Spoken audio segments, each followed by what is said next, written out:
You know, when some mysterious illness pops up and starts to spread, a very special kind of detective gets the call. Now, they don't hunt for criminals. They hunt for patterns. Their clues aren't fingerprints. They're found in data. And their suspects? They're often completely invisible. So today, we're going to open up their casebook and see exactly how they solve some of the most critical mysteries of our time. So let's rewind the clock to 1854. In London, a terrifying cholera outbreak is tearing through the Soho district. Now, at the time, everyone thought diseases like this were spread by bad air. But a doctor named John Snow, he had a hunch it was something else. So he did something that was, well, pretty revolutionary for the time. He started mapping where people were dying. And this map revealed a shocking pattern. Nearly all the deaths were clustered around a single water pump on Broad Street. He took his findings to the local officials, and even though they were skeptical, they agreed to take the handle off the pump. And just like that, the outbreak stopped. With just one simple map, John Snow didn't just save a ton of lives. He basically invented a whole new way of thinking about disease. He laid the foundation for an entire field of science, one dedicated to solving exactly these kinds of deadly mysteries. And today, these modern-day John Snows, these disease detectives, are called epidemiologists. They're the people on the front lines of every single outbreak, working around the clock to figure out how a disease is spreading and how to stop it dead in its tracks.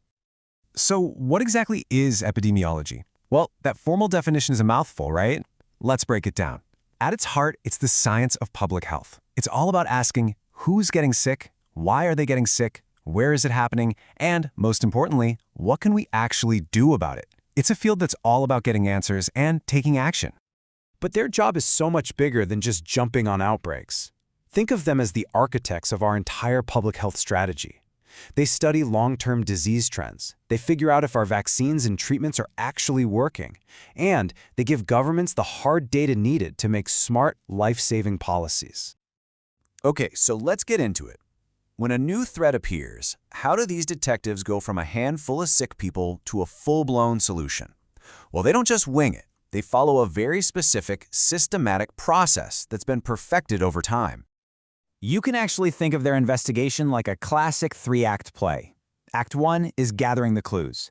Act 2, finding the culprit. And the grand finale, Act 3, is stopping the spread. All right, let's dive into Act 1. This is where the whole investigation kicks off. So the first move is all about getting the lay of the land. Just like a detective at a crime scene, before they can solve the mystery, they have to understand exactly what they're dealing with, the who, what, where, and when of it all. The first 48 hours are absolutely critical. First, they have to confirm the diagnosis. Is this really what we think it is? Lab tests are key here.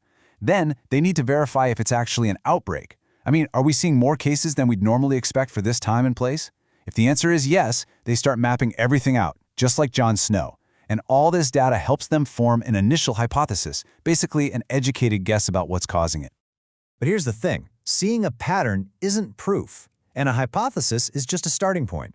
Now the real heavy lifting begins. It's time to shift gears from just observing to actually investigating. And that brings us to Act 2, finding the culprit. This is where the investigation really starts to heat up, and they put that initial hypothesis to the test to track down the real source. So, we've moved on from simply describing what's happening to deeply analyzing it. It's all about connecting the dots and finding that aha moment that reveals the cause. And to do that, epidemiologists have two main tools in their belt. That first phase, that's called descriptive epidemiology. It paints the picture, answering who, what, where, and when. But to find the culprit, they need analytical epidemiology. This is where they ask the tough questions. Why is this happening? How is it spreading? They'll design special studies to compare sick people to healthy people to pinpoint what the real risk factor is. This analytical phase is pretty intense. They might be out in the field, interviewing people and collecting samples. They could be in a lab, running controlled experiments. And more, they're using powerful computer models to simulate the outbreak and test their theories, all to zero in on the one true source. Okay, so they've found the culprit. The cause is no longer a mystery. But the job's not done. Now it's time for the final act, stopping the spread.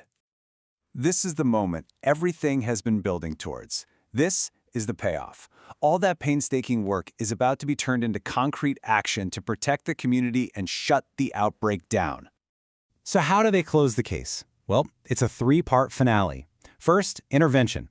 This is the big move, like removing that pump handle, recalling contaminated food, or rolling out a vaccine program. Second, decision-making. Often, there are a few different ways to fight back, so they have to weigh the pros and cons of each one. And finally, and this is crucial, they monitor everything. They track the data constantly to make sure their plan is actually working. And that's the whole playbook, from one single, mysterious clue all the way to a public health solution that saves lives. This systematic process is exactly why epidemiology is the bedrock of effective, modern public health policy. It's how we stay ahead of threats. So the next time you hear a news story about an outbreak being contained, just take a second to think about the incredible work of these unsung heroes. These disease detectives are truly the guardians of our health. And in a world that's more connected than ever, their work is more important than it's ever been. The question really isn't if another big one will come along, but when. And when it does, you can be sure these detectives will be on the case, ready to solve the next mystery.